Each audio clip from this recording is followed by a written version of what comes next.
All right, this morning, several streets closed around Seattle for the Seattle Marathon and Half Marathon. Runners hit the road a little more than an hour ago.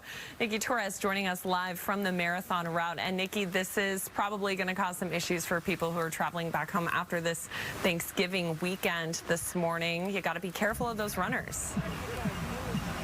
Got to be careful of the runners for sure, Taylor. So we have moved over to Gasworks Park. Earlier this morning is when these runners first got going, right around the Space Needle. 7 a.m. is when the full marathon runners got going, and then 7:30 is when the half marathon runners got going. So really this event is going to be taking place here around the city for several hours. So please be mindful of these road closures. Even here at Gasworks Park, there are closures as well. You can even see the cheer teams along here. A lot of the run clubs take part in this to cheer on the runners that do come through this area. There is a medical tent along here as well, but they do have a police escort. We did just see the first couple runners come through.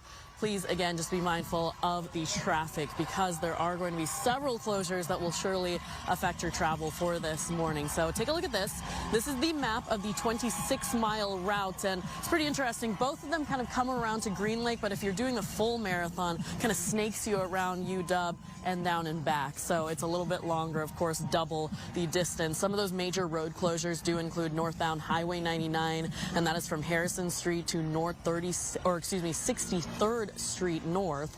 The westbound Highway 520 exit, that is closed to Montlake Boulevard, and then you have Montlake Boulevard at Northeast Pacific Place. That'll have intermittent traffic that holds through 11 this morning, and the closures do have different reopen times, so really just be mindful as you're on the road, reading the signs. Of course, there are a lot of police escorts as well, making sure that they direct traffic in the right direction, but please be mindful of this. Again, this is going to be happening all throughout this morning, bleeding in to the earlier part of this afternoon, but otherwise this is an event that has been it's been around for quite a while. This is a race that's been around the Seattle area for, I believe it's one of the longest traditions when it comes to the runner community here. There are several run clubs that are out cheering on right now, and this is a run that I've actually done, so this is pretty good weather in terms of what you could expect for the first day in December. For right now, I'm Nikki Torres. We're live at Gasworks Park. I'll send it back to you guys in studio.